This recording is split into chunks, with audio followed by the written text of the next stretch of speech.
Hello and welcome my dear friends. आपका स्वागत करते हैं आपके अपने यूट्यूब चैनल एग्ज़ाम मेरी जान में। इस वीडियो में बात करूंगा Uttar Pradesh state medical faculty के बारे में। UP SCM FSc admission session 2026 and 27 के लिए तो दोस्तों 20 अगस्त तक इनके एप्लीकेशन फॉर्म फिलअप किए जाएंगे। लेकिन लगातार से स्टूडेंट्स के कमेंट आ रहे कि सर मेरिट लिस्ट में कितने परसेंटेज वालों का नाम होगा। तो दो चीज़ें बात करने वाला हूँ। मेरिट लिस्ट कब तक आएगा, मेरिट लिस्ट में नाम किसका आएगा, और कॉलेज मिलने के लिए, गवर्नमेंट सीट मिलने के लिए मेरिट क्या कुछ चाहिए, इसके बारे में बताऊंगा। क्योंकि आप सभी को पता होगा यहाँ पर मेरिट बेस्ड सिलेक्शन है, अलग से कोई प्रवेश परीक्षा नहीं होनी है।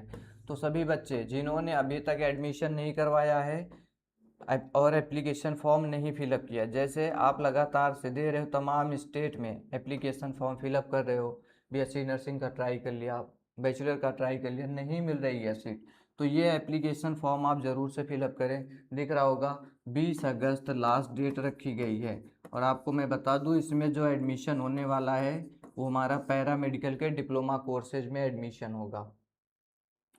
और इसको फॉर्म अप्लाई करने के लिए मिनिमम जो एज है वो हमारी 17 साल होनी चाहिए। आप यूपी के निवासी रहें।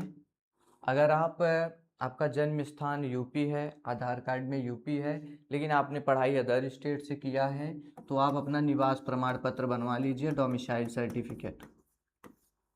आप भी एलिजिबल हो जाएंगे फॉर्म को फिलअप करने के लिए। बाकी अदर स्टेट वालों को यहाँ पर एडमिशन नहीं मिलता, क्योंकि जो भी सीटें हैं सभी गवर्नमेंट मेडिकल कॉलेज की सीटें रहने वाली है। तो पहली चीज़ तो फॉर्म अप्लाई कर लो जिन्होंने नहीं किया है। ठीक है। अब देखिए, यहाँ पर ढेर सारे कोर्सेज हैं और सबके लिए अलग अलग क्राइटेरिया लगता है, लेकिन मैं वो सब कुछ आपको नहीं बताऊँगा। मैं बताने आया हूँ मेरिट लिस्ट, इसके बारे में। ये कब तक आएगा पहले तो ये जानिए। अगर दोस्तों डेट नहीं बढ़ता है, ये 20 अगस्त तक ही हमारा डेट रहता है, तो आपका मेरिट लिस्ट जो है वो मान के चलिए सितंबर के पहले हफ्ते में आएगा, सितंबर के फर्स्ट वीक में आएगा, मतलब 1 से 7 सितंबर। आप बोलेंगे मैं इतना लेट क्यों बता रहा हूँ, इतना ज़्यादा टाइम क्यों दे रहा हूँ। तो देखो दोस्तों, मेरिट लिस्ट आती है, उसके पहले आपका आएगा जो डुप्लीकेट रजिस्ट्रेशन किए गए हैं, साथ में जिनके में एडिट करने का ऑप्शन है। दो लिस्ट आती है, एक डुप्लीकेट मेंबर्स की लिस्ट आएगी जो 2 दफ़ा 3 दफ़ा रजिस्ट्रेशन किए, उनका डुप्लीकेट लिस्ट आएगी। और एक जिनके मतलब करेक्शन करने की ज़रूरत होगी, एडिट करने की ज़रूरत होगी, और किस मतलब किस वजह से आपको ये आएगा उसमें बताया रहेगा। फ़ोटो सही नहीं अपलोड हुआ, पासबुक सही नहीं अपलोड हुआ, या आपका कास्ट सर्टिफिकेट इनवैलिड है, या मार्कशीट इनवैलिड है, तो आप उसको एडिट कर पाएंगे। और जैसे 20 तक ये हुआ, उसके बाद आपका ये सब कुछ, ये दोनों 25 तक में ये आएंगे। ठीक, उसके बाद से करेक्शन स्टार्ट हो जाएगा। करेक्शन स्टार्ट होगा लगभग 3 से 4 दिन, उसके लिए टाइम दिया जाएगा, और पूरा अगस्त इसी में गुजर जाएगा। सितंबर के पहले हफ्ते में तब मेरिट लिस्ट चली जाएगी। बात क्लियर हो गई। जब सितंबर के, चलिए, अब मान लिया सितंबर में आपका मेरिट लिस्ट आने वाला है पहले हफ्ते में। अब इसमें नाम किसका आएगा, तो देखो, जिनका भी 55 प्लस परसेंटेज है, सभी बच्चों का नाम इसमें आने वाला है। ये अलग से कोई पीडीएफ जैसा नहीं आएगा, उसमें नाम रहेगा। ये 12th का मैं बता रहा हूँ, कोर सब्जेक्ट का। कोर सब्जेक्ट बोले तो 12th में फिजिक्स केमिस्ट्री बायो होगा तुम्हारा, या तो फिजिक्स केमिस्ट्री मैथ होगा। मैं इनका परसेंटेज बता रहा हूँ। अगर ये 55 प्लस परसेंटेज है, मतलब 60 के नियर अबाउट, तो सभी लोगों का नाम आने वाला है। बात क्लियर। लेकिन सबको कॉलेज नहीं मिलता, नाम ज़रूर से आएगा, सबको कॉलेज नहीं मिलता। ये जो है ना, मैंने बोला ये पीडीएफ जैसा नहीं आएगा, बस आपके रिजल्ट में आपका जो, इसको मैं मेरिट लिस्ट बोल दूँ, स्कोर कार्ड बोल दूँ, या रैंक कार्ड बोल दूँ, इसमें मेंशन रहेगा आपके रिजल्ट में, सॉरी, इसमें दे देगा एलिजिबल फॉर काउंसलिंग, बस इतना लिख देगा। इसका मतलब आप लोग काउंसलिंग कर सकते हो। और जिनके में लिखेगा नॉट क्वालिफाइड फॉर काउंसलिंग, तो वो लोग काउंसलिंग नहीं कर पाएंगे, उनका एडमिशन नहीं होगा, मतलब उनका नाम ही मेरिट लिस्ट में नहीं है।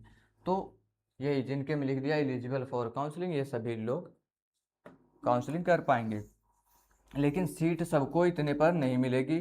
सीट के लिए दोस्तों परसेंटेज ज़्यादा होने चाहिए। सर कितने परसेंटेज चाहिए, तो चलो वो भी क्लियर कर देता हूँ।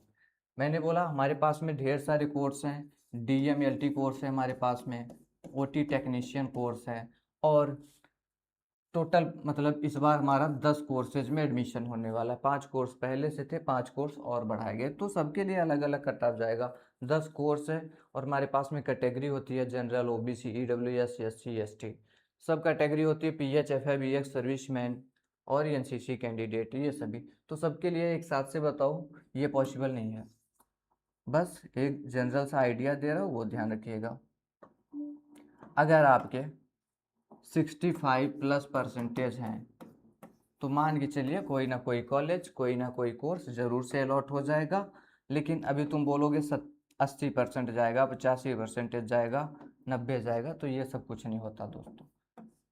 इतना है तो मिल सकता है, ये आपके काउंसलिंग पर डिपेंड करेगा कि आप काउंसलिंग कैसे करते हैं, चॉइस फिलिंग कैसे करते हैं, रजिस्ट्रेशन कैसे करते हैं, और मैं गाइड करूँगा। इतना वो परसेंटेज बता रहा हूँ जिस पर मैं आपको दिलवा देता हूँ कॉलेज।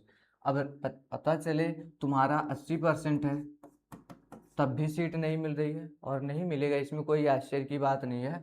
जब मान लिया 80% है लेकिन तुमने क्या बोला, मुझको सिर्फ KGMU चाहिए और मुझे सिर्फ DMLT चाहिए, तो भरते रहो मॉपअप काउंसलिंग तक, सीट ही नहीं मिलेगी, पहले ही काउंसलिंग में भर लिए जाएंगे सभी सीट। ठीक, ऐसे लोगों को नहीं मिलता है। बाकी ये 65 पर आपको कहाँ का कोर्स मिल सकता है, जैसे कहाँ पर DMLT मिलेगा, कहाँ पर OT मिलेगा, ये सब जब पता रहता है तो सीट मिलना थोड़ा सा आसान रहता है। मैंने क्या बोला, मेरिट लिस्ट में जो नाम आएगा, जिनके भी 55+ हैं उन लोगों के नाम आएंगे, और जिनको सीट अलॉट होगा वो बच्चे 65 के नियर अबाउट में रहेंगे, तो इनको सीटें अलॉट हो जाएंगी। बात क्लियर?